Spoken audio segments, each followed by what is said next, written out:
يا أيها الذين آمنوا استجيبوا لله وللرسول إذا دعاكم لما يحييكم واعلموا أن الله يحول بين المرء وقلبه وأنه إليه تحشرون.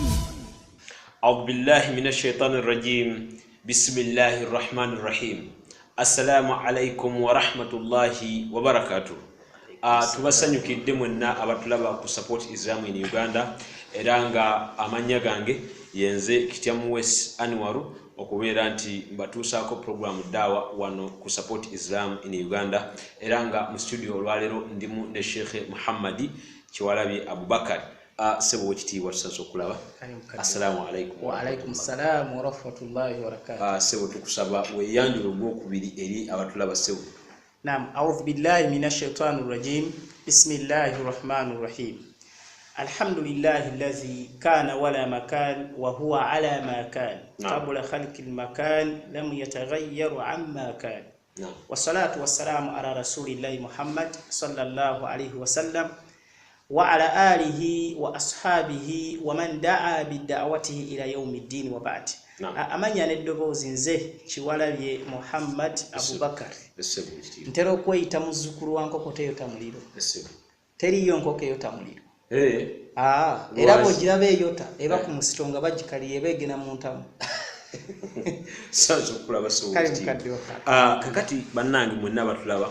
Tukomyewo omusomo gwaffe gugamba nti mirathi ebyobusika ani asika ani atasika. Tamam. Sibwe kiri tata. Kakati olwaleero abatulaba badde nsaba bayambe ekitegeera kubanga kino ekibuuzo kiva eri batulaba. Tamam. Ekibuuzo mirathi kyeki? Naam. Sheikh kubanga luli watusomesa tulaba ayati za Qur'ani ezinyonyola ku mirathi oba kibayita mirathi. Naye mirathi nga kyo kyeki omuntu bayagadde okitegeera sebo. Naam, bismillahir rahmanir rahim. Mpozi omuhadhara gwaffe sebo muhadhara eki omusomo gwaffe ogwayita sebo twali tunnyonnyola ayati mu Qur'ani ezogera ku byobusika. sebo Twannyonnyola aya ezo aya twannyonnyola bbiri naye ate ziri ayati mukaaga nga aya 3 zakkanga mu fusala kyeki zakka mu bitundutundu aya endala 3 ne zikkanga mu jimala zakka omulundi gutya omulundi gumu zonna ne ziggwayo. Naye nga mu ezo aya mulimu ezasangulwawo ne zinnewaazo. Kati ngera mwe muline aya egamba billahi minash shaitanir rajim bismillahir rahmanir rahim kutiba alaykum idha hadara ahadukumul maut in taraka khayran alwasiyya ila akhir aya eri mu suratul Baqara. Aya eyo yakkanga Allah nga tulalikibwako okubanga tuleka eddaame eri ab'enganda zaffe mu bufunze ne eddaame eri ab'enganda zaffe n'okubagabira ebyo bye tuba tulina mu maali. Ekitegeeza kati yasiimuukawo teriiwo yasangulwawo teriiwo naye nga yasangulwawo nakulamula naye mu kugisoma yakola ki? Yasigalawo. Kitegeeza nti senga olamuza aya eyo oba okoze ensobi aya yasigalawo mu kugisoma neteramula ngera bw'olaba omufumbo omusajja n'omukyala senga omukuba abayenze aya yakka mu Qur'an ngegamba ki? A'udhu billahi minash shaitanir rajim bismillahir rahmanir rahim ash-shaykhu wash-shaykha idha zanaya farjumuhuma al-batta jazaa nakala min Allah ila akhir aya. Ti omufumbo omukyala oba omufumbo omusajja omu kubo singa kubaako abayenze farjumuhuma al-batta mukuba amayinja akole ki? Aveewo. Eyo aya yakka naye eri mansuuhu bitirawa yasangulwawo na kugisoma nesigalawo mu kugiramuza. Sikitegedde. Tamam. Qur'an eina ayati 66 ze tuyita an-nasikhu wal mansukh ezasangulwa. Kati aya ezo ezajjanga zisangulwa ng'emu esangulo ginnewayo imma mu kugisoma oba mu kugiramuza. Kati aya ezo ziteekulamu emiteeko ebiri.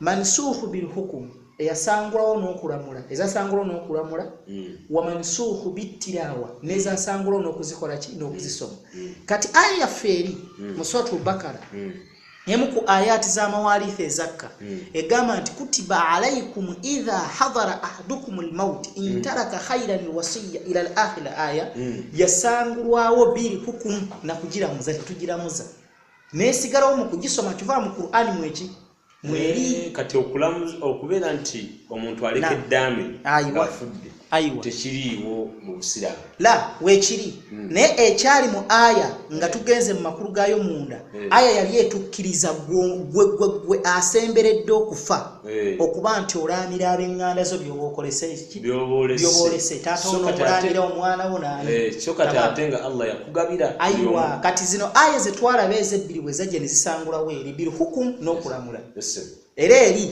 togezaako kulaamira muntu wo Allah bwewa mugabo n'omulamira ekintu kyonna abadan tekikkirizibwa kakati tamam kati tuyinga ayo tugakula mirathi kati aya eri gye nzizeeko ndese example tusobola okutega kiki tuliko kati eri gye tulabye ey'omufumbo omwenzi yasangulwawo bittiraawa na kugisoma era mu Qur'an ne bono gino tekola ki teriimu yasangulwawo bittiraawa wabula neesigalawo mu kukola ki mu kulamula senga oyimiriya mu ssola nomaiza ghayril maghdubi alayhim waladdallin notandika ash-shaykhu wash-shaykha idha zana ya iswala banfu weewaawo nga aya ya Allah naye ate yasangulwawo bitirawo tetugisoma naye yasigalawo mukola ki mukulamula tugende mu maaso mukawuliddako bannaayinyezo badde simanyi nti mulimu ne aya ebeera nti yasangulwamu mu kusoma so nga ate mbadde nsuubira nti waliyo ezisangulwawo mu kubeera nti tuziramuza yani naye nga mu kusoma weziri ekyo mbadde sikimanyi era nkakasa nti waliyo n'abatulaba era abadde tebakikola ki tebakimanyi kakati sebo ekigambo ekiyitibwa miraathi kyeki tamamu miraathi kyeki nga tunaba kulaba miraathi kyeki mu ayati ziri twajja nga tuzinnyonnyola Allah yannyonnyola okusika kw'omwana yatandikira ku mwana nazzaako abazadde kira bulungi nazzaako baganda b'omuntu afudde nazzaako abafumba ababiri okira bulungi nazzaako aye yaddako nga nnyonnyolya mu kalaala alkalaala twanywe tugamba nti kalaala ye muntu afudde nga talese mwana nga tazadde twanyonnyola tulaba Umar ibn Khattab yagamba kya Abubakar yagamba ki discussion zagira ng'omuntu oyo ng'afudde ng'abasika baalese baganda babannabbeere baganda babannabbeere nga be baliwo be baki be bano baganda bo boogatta nabo taata amini boogatta nabo maama yekka nga mwawulani taata yani mugatta maama basi awuladul butuni mugatta maama yekka kati nga be balo twagamba Allah yannyonnyola nti bw'abanga asigaddewo omu asikira kimu kya mukaaga bwe babanga basukka mu omu babiri n'okusingawo bonna beegattira ku mugabo gwa kimu kya kusatu bonna era nga tubagabira kyenkanyi so si tetugamba nti falidhakari mithlu hadhil unthayni aliko omulenzi atwala emigabo ebiri egy'omwana omuwala nedda bo bonna kyenkanyi kakati Nabi Muhammad bagenda mu maaso nga bamubuuza ani kalaala Allah amugamba nti yastaftunaka anil kalaala Muhammad bakubuuza ani gwe bayitaani kalaala kulillahu yuftikum fi kalaala bagambe nti Allah yagenda okubanyonya ani gwe bayitaani kalaala Allah n'amunnyonnyola okiraba nannyonnyola nga kalaala y'oyo omuntu aba afudde laysa lahu walad nga talese eki talese mwana walahu ukhtu naye ng'alese muganda we ow'obuwala falaha nisfu ma taraka mwannyina oyo gw'aba alese ow'obuwala asikira kimu kyakumeka kyakubiri ne mwannyina ki asikira ekimu ekyo kwa twalabye eri mwannyoko ono asikira ekimu ekyokubiri Allah gweyogerako mu surati Nisaa'i aya esembayo ye mwannyoko imma nga mugatta taata ne maama naye oli ate wali mu aya ey'ekkumi n'emu wali ekkumi n'ebbiri gwe Allah gweyogerako wali nga kalaala mutwaso okulaba ekigambo kalaala yali yogera ku muganda wa mwannyoko bwe mugatta maama yekka oyo tasikira nisfu oyo kimu kya mukaaga nisfu ate tokivunudde ayo tasikira kimu kya kubiri oyo kimu kya kumeka tulina byawula oyo asikira kimu kya mukaaga nga mugatta taata amini maama yekka bwe mba mugatta maama yekka abalina kubeera nga akisikira ddi senga gwofa nga tolese eki nga tolese mwana kitegereka bulungi kakati ono asikira kimu kya kubiri mu surati Nisa esembayo Allah yali ayogera ku oyo imma nga mugatta taata oba nga mugatta taata nani ne maama emufunze kubadde kujjukizaamu katini ne tulobe mirathi kyeki almirathi kye bayita mirathi huwa ilmun yu'rafu bihi man yarith wa man la yarith wa miqdaru mali kulli waritha ya ilmu etuyigiriza obulungi man yarith anyasika wa man la yarith nani atasika wa miqdaru mali kulli waritha na buli musika atwala mugabo ki oba n'ekigero ekyabuli musika erimu y'obusika kyetuyigiriza kakati tuyina ebintu bisatu tuyina kye tuyita alfarud tamam ne tuyina ne kye tuyita warithu ne kye tuyita muwarithu tuyina byawula alfarud kyeki huwa sahamu almuqaddara shara'an lilwarith alfarud gwe mugabo Allah gwe yawa omusika nga gwateeka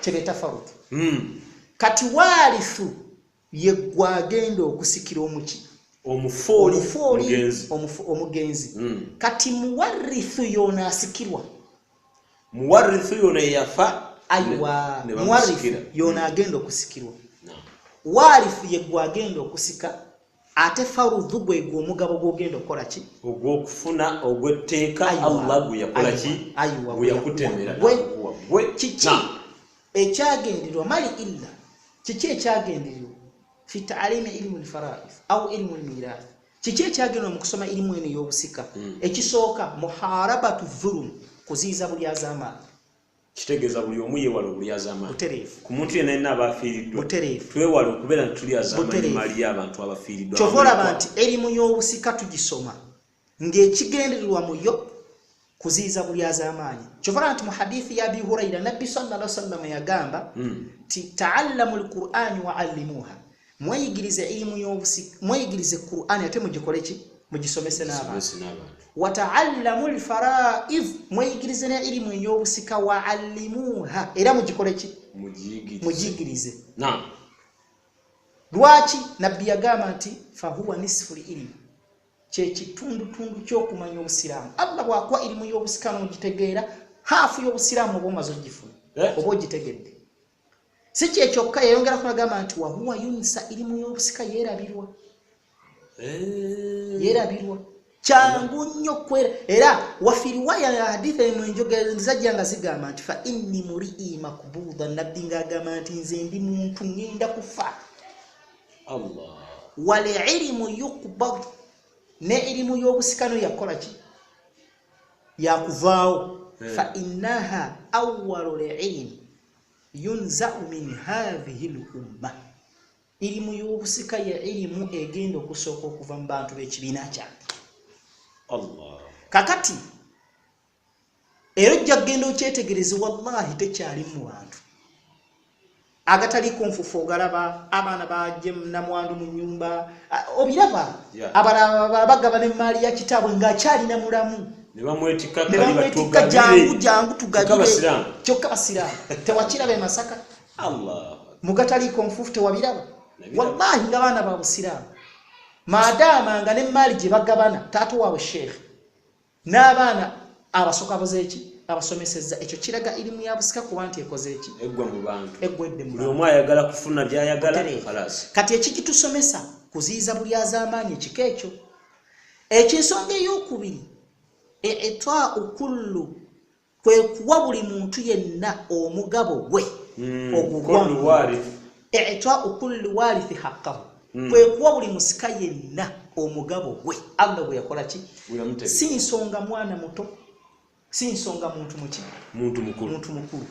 Kyova olaba tujja kusoma mu maaso eyo almirathu qabla al-islam, obusika oluvannyuma lw'okuba nti Nabbi Muhammad tannaba kutumwa newe yaliwo ng'atumiddwa nga amateeka tegannaba kuba nga gamukkako byali bikyolaba omulyazaamanyi bwakola ki obwali.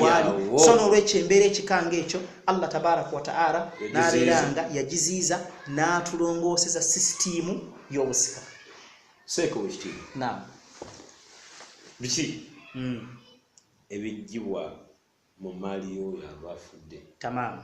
Biki kugamba yani tamaamu nkufunye byetuyinza okujja mu oyo emaali y'oyo afudde tubeera tubisikiza bannyini byo. Kibuzo kirungi. Alhuquuqu almutaallikatun bitarka arba, ebintu ebijjibwa mu maali y'omuntu ng'omwoyo gumuvuddemu biri bina, tekuli kyakutaano. Ekisooka awalan atarka kyekikyo.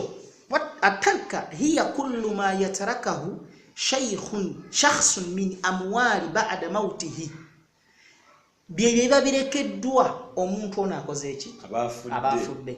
Inne maali ye esigaddewo nakdiyan nga weri mu cash nsimbi obanga maali eri manukula yetarka kuganga maali ye kugambanga eri manukula kuganga tusobola kugitransport nga tugijja awantu netugitwala awantu kati ng'emmotoka pikipiki bikwali tuyinza kubeera wamu, obanga alese maali nga yo weeri awo tevaawo alese ebizimbe biki bibayitaani atarka. Kitegereka bulungi. Kakati biki bye tujjamu mu maali ye tataallaku bitarka idha maata al-insaanu huquuqa arba. Omuntu abanga afudde tujja mu maali ye ebintu bina. Ekisooka tajhiizil mayyiti, tujjamu ebyo ebigenda okumukolako nga ye, okugeza nga ki sente ezigenda okusasula abamunaazizza, sente ezigenda okusasula abamusimidde kabuli, entambula ayinza okuba nga afiiridde mulago tugenda kumuziika bukomansimbi, sente ezigenda okumutransportinga tuzijja mu maali, yani ebigenda omukolako nga ye nga ye. Ekyo kyonga kyo kiri kimu. Ekyo kiri kimu. Era tujjamu n'ensimbi ezigenda okumugulira essanda ye nga ye.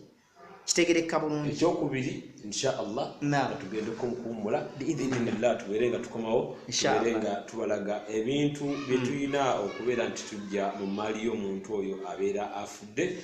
Wajazakumullahu khaira. Mwikumire ku support Izam in Uganda. Wassalamu alaikum wa rahmatullahi wa barakatuh. Wa alaikum assalam wa rahmatullahi wa barakatuh. نور على مر الزمان تألقا وأضاء للدنيا طريقا مشرقا وهدى من الرحمن يهدينا به للصالحات وللمكارم والتقى. نور على مر الزمان تألقا.